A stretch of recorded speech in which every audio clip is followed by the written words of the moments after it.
Hi everyone, welcome back to Unpopular Opinion. I'm Alberto, it's late night here in Italy. Soon we're gonna hear the birds singing the good morning for us.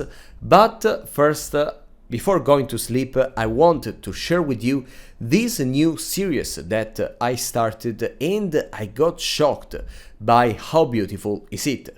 I'm talking about the new Spider-Man series with Nicolas Cage, Spider-Noir.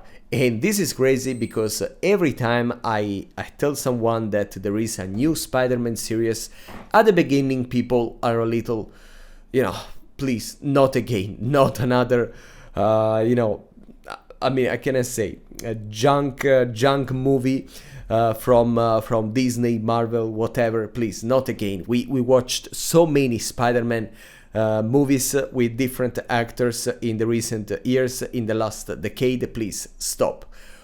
And then I mentioned the fact that there is Nicolas Cage playing Spider-Man.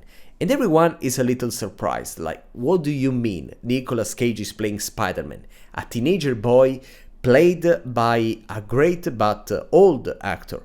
How it's possible? And that's the secret. That's how they made a new unique Spider-Man series that probably is my favorite ever. And don't misinterpret me. Tobey Maguire and also Andrew Garfield were two good versions of Spider-Man, but after I watched this, I'm completely in love with the Nicolas Cage version. I think it was the only actor that could play something like that, and I am amazed by the work. But let's proceed piece by piece. Let's address first the character, then the setting, the dialogues, the photography, and the plot itself, so you can have a big picture of what's happening here. The first thing is the character. Now, we got used and we are tired of this teenager boy that is dealing with high school, with girls, also because we got older, okay? So we want something more mature, we want something deeper.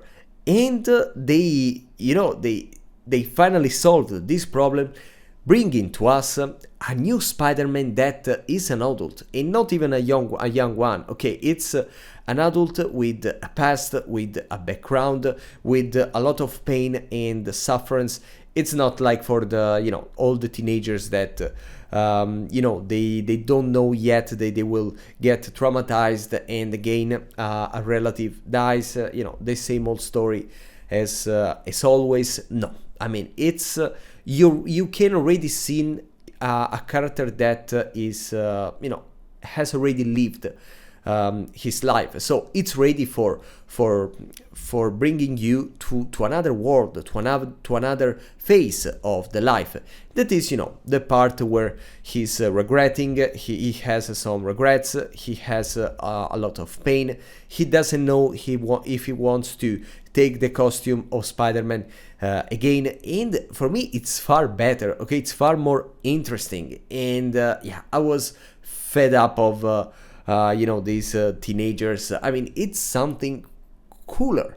Okay, and yeah, I just love it. As I say, the Nicolas Cage is perfect at this role, and also all the other characters. I mean, think about the new Tom Holland trilogy with a new movie coming. I mean, it's the most terrible thing ever. All the characters are so generic, so flat, so blank that they are terrible to watch. Even Zendaya, that she's a very great actress, she's playing a role that it's such a boring love story that I would. But I'm so sorry because I like these actors. I'm happy that they wanted to make a new movie about Spider-Man, but I really think it's the lowest level of movies ever made by Disney. And not because it's bad, because I mean there is Michael Keaton playing the Vulture and then Jake Gyllenhaal and so on, but because I mean they don't feel inspired. Okay, you cannot see the concept, you cannot see the idea, the style. It's just if they prepared some budget and they say, okay, who's the first director available? You, okay, take the money and take a script and make money, yes, make a movie out of it. But that's it.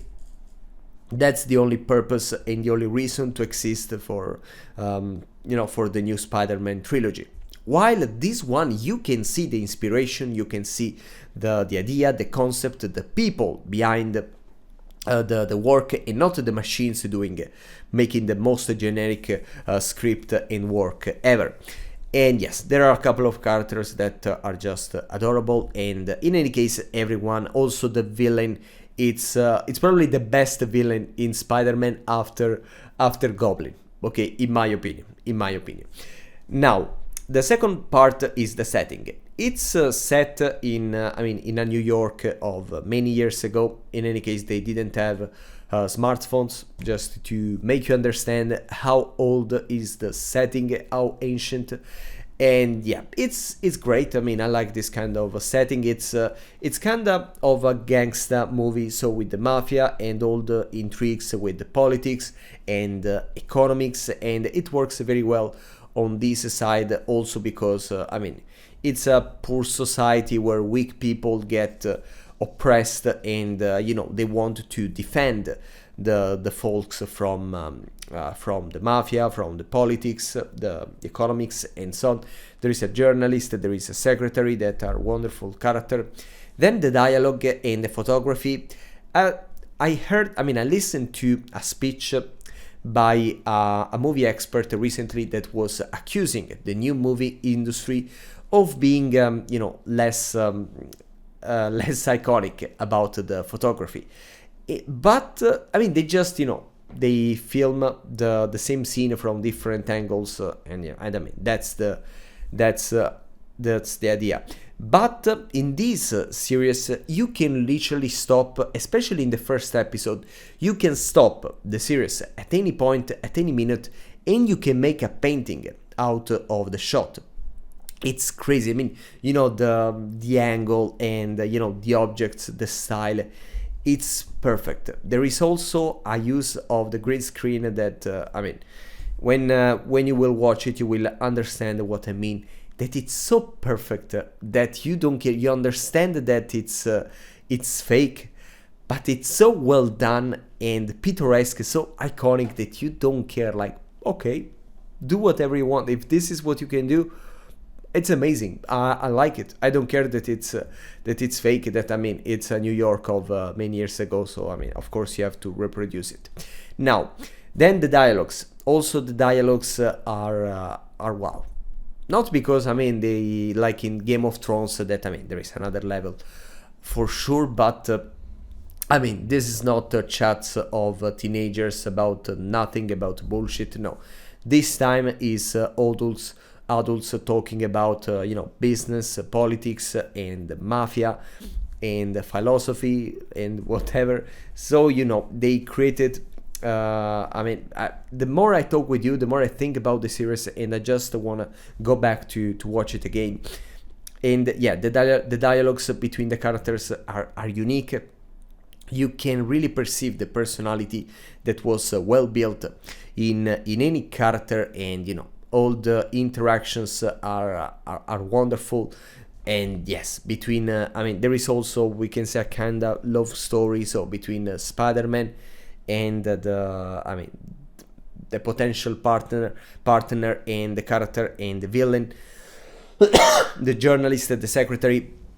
Well, every time it's different. You can feel there is also a kid that it's a better character than the entire cast of the last Tom Holland Spider-Man movie. And yes, what I missed, I don't know. The plot, I can tell you, it's not that kind of plot with a lot of cliffhangers that just keep you attached to the screen. No, it's not that kind of plot, but you still enjoy. And yeah, it's more about, as I said, about intrigues of mafia, politics. So if you want to watch the young series for young people, it's not for you. But if you want that kind of complex system where of investigations and the mysteries that have to be unfolded, this is the series for you. And yes, I really wanted to share because it's amazing, and I want all the, I want to make my voice be heard, even if there will be statistically 10 people watching this video, but yeah, I want to give the signal that to Marvel, even with my 10 people watching the video, that they are going in a good direction, also with Daredevil. Okay, this is what you are supposed to do, so stop with all the Tom Holland stuff, just you know, cut it, and yeah, let's go back to work on the right things. Thank you for following me. I really need to go to sleep, and see you very, very soon.